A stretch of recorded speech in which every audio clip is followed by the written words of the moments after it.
मैं रंग बहादुर पटेल ज़िला प्रयागराज से हूँ।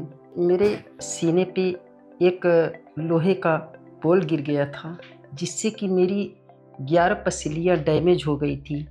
उसके साथ मेरी सांस की नली और खाने की नली दोनों डैमेज हो गई थी और मैं अपना थूक खुद ही नहीं निगल पा रहा था और मैं बहुत परेशान हो गया था। मेरी तकलीफ़ बढ़ती ही जा रही थी। मैं तो ज़िंदगी से हार चुका था, बहुत ज़्यादा हार चुका था। लेकिन मेदांता हमने आया, डॉक्टर अरविंद सर जो हमको सुझाव दिए, मुझे बहुत अच्छा लगा। बहुत अच्छे डॉक्टर थे। मुझे उनके सुझाव से ज़िंदगी जीने का थोड़ा-सा वो हुआ कि शायद डॉक्टर साहब अब हमें तो ज़िंदगी दे ही देंगे।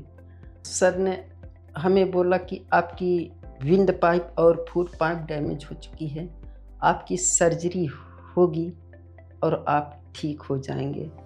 और सर ने मेरी सर्जरी किए और मैं बहुत ठीक हूँ। अपने से मैं खा पी सकता हूँ, सभी चीज़ नॉर्मल चीज़ खा अपने जीवन में नॉर्मल लौट आया हूँ मैं अभी। रंग बहादुर पटेल जी प्रयागराज से हमारे पास आए थे। बड़ी ट्रैजिक सी स्टोरी थी इनकी। ये एक इवेंट मैनेजमेंट कंपनी में काम करते हैं। कहीं किसी सेलिब्रिटी का प्रोग्राम था, उसके लिए स्टेज बना रहे थे और एक बहुत बड़ा सा भारी सा पोल अचानक इनकी छाती पे गिरा।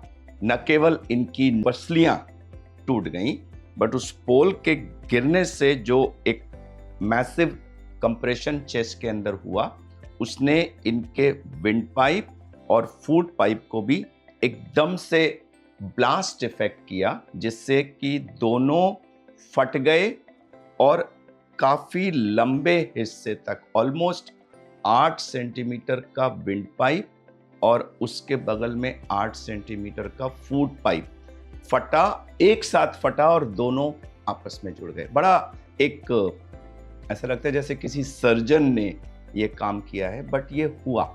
अब रिफ्रैक्चर तो ठीक है, वो तो एक ट्यूब डाल दी गई इनकी छाती में, उससे ब्लड वगैरह निकल गया, बट ये फिस्टुला एक मेजर प्रॉब्लम थी। तो ये पहले इन्होंने प्रयागराज में दिखाया, फिर और शहरों में दिखाया, बट ऑब्वियसली ये बड़ी कॉम्प्लेक्स सर्जरी है, सब लोग नहीं कर सकते और धीरे धीरे ये रेफ़र होकर के हमारे पास आए और हमने फिर इनको एडमिट किया, फिर इनको प्लान किया गया सर्जरी के लिए। और सर्जरी वाले दिन फिर इनका चेस्ट खोल के विंड पाइप को, फूड पाइप को सेपरेट किया गया। दोनों में बहुत बड़ा होल था। पहले विंड पाइप के होल को सूचर किया गया, फिर फूड पाइप के होल को सूचर किया गया। अब दोनों पाइप्स सेपरेट हो गए और उनका जो डिफेक्ट होल था वो स्टिच भी हो गया। लेकिन अगर हम इसको ऐसे ही छोड़ दें तो ये दोनों चीज़ें आपस में फिर कनेक्ट होने की पॉसिबिलिटी होती है।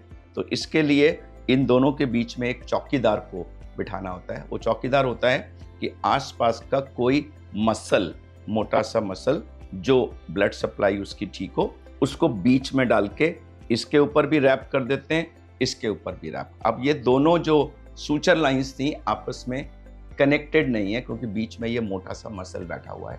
तो ये काम हमारे प्लास्टिक सर्जरी कॉलीग्स करते हैं, उनकी हेल्प लेकर के इसको किया गया और गॉड वाज काइंड, सर्जरी सफल थी और उसके बाद इनकी रिकवरी अच्छी हुई और ऑफ कोर्स काफ़ी टाइम तक ये वार्ड में रहे, क्योंकि हम उस रास्ते से खाना कम से कम 3 हफ्ते तक नहीं दे सकते हैं। तो इनको एक ट्यूब डाली जाती है जिसको हम NJ ट्यूब कहते हैं, उससे इनको फीड किया गया और 3 हफ्ते के करीब वार्ड में रह के पूरी तरह से रिकवर होके ये ठीक ठाक फिस्टुला से मुक्ति पा करके और अपनी जो पसलियां थी उनकी प्रॉब्लम्स भी सेटल करा के पटेल जी हमारे वार्ड से डिस्चार्ज हो गए। सर्जरी के बाद हमें रोज़ाना डॉक्टर अरविंद सर और उनके टीम के सभी डॉक्टर्स से 2 से 3 घंटे के बाद हमें ज़रूर देखने आते थे और डॉक्टरों का व्यवहार हमें बहुत अच्छा लगा। जो फिजियोथेरेपी डॉक्टर साहब थे, बहुत मेरे साथ मेहनत किए और बहुत हमको हिम्मत दे के हमारी ब्रेथ होल्डिंग और चलने फिरने के लिए बोले और हमें मेरे साथ बहुत प्रयास किए डॉक्टर साहब। हम 20 रोज़ मेदांता में रहे और 20 रोज़ के बाद हम घर चले गए।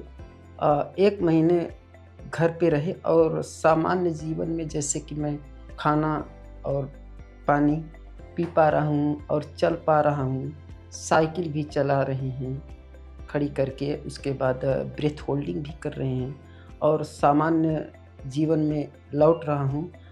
उसके उसके बाद मैं अरविंद सर और उनके टीम और मेदांता परिवार को मैं बहुत-बहुत चरण मस्तक हूँ। आज मिस्टर पटेल डिस्चार्ज के 1 महीने बाद अपना फॉलोअप कराने आए थे ओपीडी में।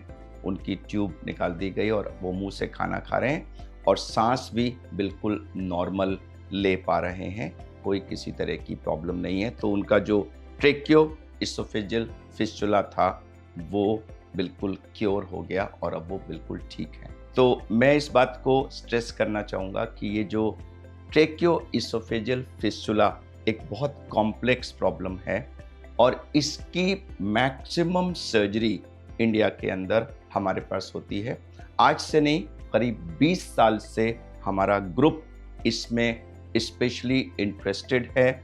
इसके लिए कई हमने प्रोटोकॉल्स डेवलप की हैं, इस पे कई रिसर्च पेपर्स भी हमारे जर्नल्स में छपे हुए हैं और by the grace of God more than 95% of patients जिनको हमने आज तक ऑपरेट किया है वो सब ठीक होके चले गए हैं, चाहे वो ऊपर के नेक में छोटा सा फिस्टुला हो या मिस्टर पटेल जैसा एक मैसिव फिस्टुला हो। Institute of chest surgery eight Medanta hospital Gurugram ट्रेकियो oesophageal fistula की सर्जरी के लिए probably the best centre in the country है। तो अगर आपको ये प्रॉब्लम है तो आप हमें सेवा का मौका अवश्य दें।